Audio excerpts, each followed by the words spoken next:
अस्सलाम वालेकुम दोस्तों, एक बार फिर आप सबको खुशामदीद यूबी टीचिंग एकेडमी में। दोस्तों, पिछले लेक्चर में हमने बात की थी थायराइड ग्लैंड के बारे में। ये हमारा प्रीवियस लेक्चर था।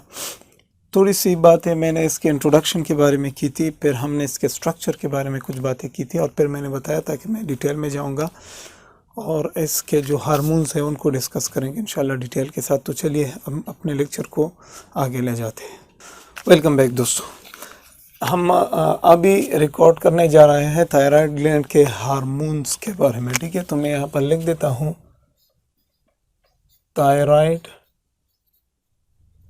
Gland hormones. थायराइड ग्लैंड से कौन कौन से हार्मोन सिक्रेट होते हैं और उन हार्मोन्स का फंक्शन क्या होता है। ठीक है दोस्तों। ओके, सो सबसे पहले मैंने आपसे कहा था कि थायराइड ग्लैंड के अंदर थायराइड फॉलिकल्स होते हैं। क्या होते हैं? Thyroid follicles. पिछले लेक्चर में हमने इसके बारे में बात की थी। फिर इसी तरह थायराइड फॉलिकल्स के अंदर क्या होते हैं? फॉलिकुलर सेल्स होते हैं। ठीक है, फॉलिकुलर सेल्स। फिर मैंने ये भी बताया था कि इन थायराइड फॉलिकल्स के इर्द गिर्द कुछ और सेल्स होते हैं जिन्हें हम पैरा फॉलिकुलर सेल्स कहते हैं। ठीक है, तो क्या है? Para follicular cells. ठीक है, पैरा फॉलिकुलर सेल्स। अब देखिए गौर से, थायराइड फॉलिकल्स में जो फॉलिकुलर सेल्स हैं वो क्या बनाते हैं? कौन से हार्मोन्स बनाते हैं? तो दो तरह के हार्मोन्स बनाते हैं।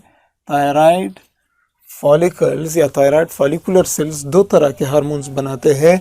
उनमें से एक है जिसे हम कहते हैं T3 और एक है T4। अब इस T3 का नाम क्यों T3 रखा गया है? क्योंकि इसको हम कहते हैं ट्राई का मतलब 3, और साथ में क्या होता है? आयोडीन। कितने iodine? 3 iodine. Try iodothyronine. T3 का नाम है ट्राई आयोडोथायरोनिन। समझ गए? थायरोनिन प्रोटीन के साथ 3 आयोडीन जब आप लगा दे तो क्या बनेगा? T3 यानी ट्राई आयोडोथायरोनिन बन जाएगा। बहुत आसान है। अब इसकी बात अगर हम करें तो क्या कहेंगे कि इसके साथ थायरोनिन के साथ हमने 4 आयोडीन लगाए हैं, तो हम कहेंगे टेट्रा। फिर हम कहेंगे आयोडो, टेट्रा आयोडो, और फिर हम यहाँ पर लिखेंगे थायरोनिन, टेट्रा आयोडो थायरोनिन। तो बात क्या है कि थायरोनिन प्रोटीन के साथ हमने 4 आयोडीन लगाए हैं, तो बात बनी है किस चीज़ की? बात बनी है टेट्रा आयोडो थायरोनिन की, जिसको बुक्स में थायरोक्सिन के नाम से जाना जाता है। थायरोक्सिन। ठीक है, ये थायरोक्सिन हार्मोन है। मोस्ट जो है वो ज़्यादा वक्त हमारे बॉडी में यही हार्मोन गुजारता है। इसके बारे में मैं बाद में डिटेल बताऊंगा। ठीक है, अब देखिए, ये फॉर एग्जांपल हमारे पास क्या है? ये एक थायरोनिन प्रोटीन है। फॉर एग्जांपल मैं मिसाल बताता हूँ इस तरह से। ठीक है, एक ये है और यहाँ पर भी थायरोनिन प्रोटीन हम बना देते हैं। ठीक है, इस तरह से फॉर एग्जांपल आप मिसाल लें। अब अगर हम ऐसा करें कि इस थायरोनिन के साथ फॉर एग्जांपल ये क्या है दोस्तों हमारा, मैं फिर लिख देता हूँ यहाँ पर, ये थायरोनिन है। ठीक है, अब मैं उसमें नहीं जाऊँगा, उस डिटेल में मैं नहीं जाऊँगा कि थायरोनिन किस तरह बनता है, फिर कॉम्प्लिकेशंस क्रिएट हो जाएंगे। तो हम सिर्फ समझने की कोशिश करते हैं अपने लेवल पर। ठीक है, देखिए, थायरोनिन प्रोटीन के साथ अगर हम एक आयोडीन लगा देते हैं, ठीक है, एक आयोडीन लगा देते हैं, तो ये बन जाता है मानो आयोडो थायरोनिन। तो ये क्या बन जाता है? मानो आयोडो थायरोनिन।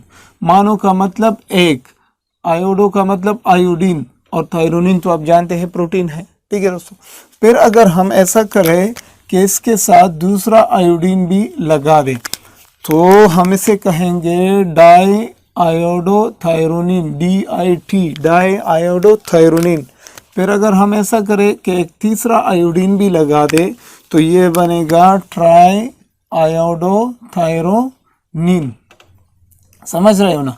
तो मैं क्या कर रहा हूँ, मैं अभी इसी वक्त थायरोनिन प्रोटीन की आयोडीनेशन कर रहा हूँ।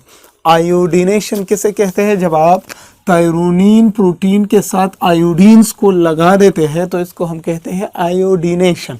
ठीक है, तो थायरोनिन, ये T3 और T4 किस तरह बनते हैं? थायरोनिन प्रोटीन की आयोडीनेशन के थ्रू बन जाते हैं।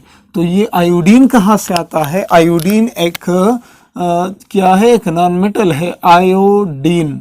ठीक है, तो आयोडीन एक नॉन मेटल है। ये कहाँ से आता है? ये जो सब्जीजात हम खाते हैं, जो नमक हम खाते हैं, तो उसमें आयोडीन होता है। ये हमारे ब्लड के अंदर जाकर फिर ये थायराइड ग्लैंड की तरफ जाते हैं और थायराइड के जो फॉलिकुलर सेल्स हैं इनको अपटेक करके उनको ले लेते हैं और थायरोनिन के साथ लगा देते हैं जब ज़रूरत हो। तो हमने बनाया ट्राई आयोडोथायरोनिन। अब अगर हम यहाँ देखें तो ये हो गया मोनो आयोडोथायरोनिन, ये हो गया डाई आयोडोथायरोनिन, ये हो गया ट्राई आयोडोथायरोनिन और ये हो गई टेट्रा आयोडोथायरोनिन। तो अब ये भी खुश है, क्यों?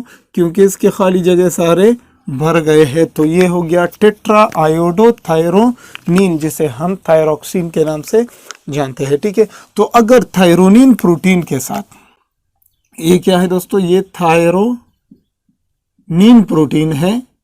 तो अगर थायरोनिन के साथ 4 आयोडीन्स लगा दे तो टेट्रा आयोडोथायरोनिन एंड थायरोक्सिन बन जाएगा। अगर आयोडीन के साथ 3 आयोडीन लगा दे तो ट्राई आयोडोथायरोनिन बन जाएगा। और हमारे ब्लड में ना ही MIT होता है मोनो आयोडोथायरोनिन, ना ही डाई आयोडोथायरोनिन हमारे ब्लड में होता है।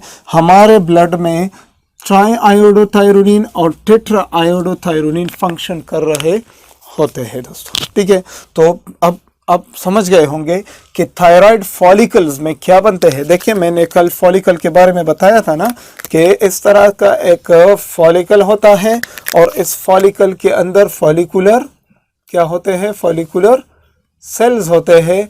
और ये फॉलिकुलर सेल्स क्या करते हैं? ये फॉलिकुलर सेल्स, ये क्यूबॉइडल एपिथेलियल सेल्स होते हैं। ये फॉलिकुलर सेल्स थायरोग्लोबुलिन बनाते हैं और फिर इसको इस ल्यूमेन के अंदर कोलाइड की शक्ल में स्टोर करते हैं। ठीक है, तो आप समझ लें कि ये थायरोग्लोबुलिन है, ये थायरोनिन की मैं बात कर रहा हूँ। ठीक है, तो जब भी ऑर्डर आता है, कहाँ से ऑर्डर आता है ये मैं बाद में बताऊंगा कि थायरोक्सिन और ट्राई आयोडोथायरोनिन और कैल्सिटोनिन किस तरह रिलीज होते हैं, मैं आपको बताऊंगा। ठीक है, तो इसके अंदर ये जो फैक्ट्रीज है, इन सेल्स के अंदर थायरोग्लोबुलिन्स बनते हैं, कल मैंने बताया था। फिर जब भी TSH की तरफ से ऑर्डर आ जाए, थायराइड स्टिमुलेटिंग हार्मोन की तरफ से ऑर्डर आ जाए, यानी आपके पिट्यूटरी ग्लैंड की तरफ से, एंटीरियर पिट्यूटरी ग्लैंड से TSH रिलीज हो जाए और TSH आकर अपने रिसेप्टर पर बैठ जाए, तो क्या होता ऐसे है कि ये जो सेल्स है ये एक्टिवेट हो जाते हैं और हाथ डालकर यहाँ से थायरोग्लोबुलिन को ले लेते हैं और जल्दी जल्दी उनके साथ आयोडीन को बांध देते हैं और ब्लड में छोड़ देते हैं। इसको कहते हैं आयोडीनेशन। उम्मीद करता हूँ आप समझ गए होंगे। नेक्स्ट, तो ये सारा काम किसका है? ट्राई T3 और T4 banana, MIT banana, DIT banana, TIT banana, tetra IT banana, right. तो ये सारा काम फॉलिकुलर सेल्स का है और थायराइड फॉलिकल्स का है। ठीक है, पैरा फॉलिकुलर सेल्स के बारे में मैंने बताया था कि इन फॉलिकल्स के इर्द गिर्द कुछ सेल्स होते हैं जिन्हें हम पैरा फॉलिकुलर सेल्स या सी सेल्स कहते हैं। क्या कहते हैं? सी सेल्स। ये सी सेल्स का काम क्या है? सी सेल्स एक्चुअली अनदर हार्मोन बनाते हैं जिसे हम दोस्तों कहते हैं कैल्सी का मतलब कैल्शियम से निकला हुआ है। टोनिन, कैल्सीटोनिन हार्मोन। तो कैल्सीटोनिन हार्मोन आपके बॉडी में कहाँ पर बनता है? कैल्सीटोनिन हार्मोन आपके बॉडी में थायराइड ग्लैंड के पैराफॉलिकुलर सेल्स से यानी सी सेल्स से में बन जाते हैं और फिर जब ज़रूरत होती है तो ब्लड में रिलीज कर दिए जाते हैं। ठीक है दोस्तों, अब इन हार्मोन्स की कुछ डिटेल हम लिख देते हैं। देखिए गौर से, जो T3 और T4 है, इनमें सबसे ज्यादा कौन होता है? ठीक है, इनमें सबसे ज्यादा कौन होता है और इनमें सबसे ज्यादा काम कौन करता है? ठीक है दोस्तों, तो मैं लिख देता हूं यहां पर कि 90% हमारे ब्लड में 90% हमारे ब्लड में जो घूमते हैं थायराइड हार्मोन्स, उनमें T4 होता है। वो T4 होता है कितनी परसेंट? 90%। और ये जो 10% है, 10% ये T3 होता है। तो सबसे ज्यादा कौन होता है? T4, ठीक है। और 10% जो होता है वो हमारे ब्लड में क्या होता है? T3। अगर आप किसी पेशेंट का ब्लड ले ले, ठीक है, किसी पेशेंट के बॉडी से ब्लड ले ले, तो उसमें T3 कम होगी, T4 ज़्यादा होगी। ये बात हमने समझने की कोशिश की, तो T4 ज़्यादा होगी। समझ गए ये बात। फिर दूसरी बात क्या है?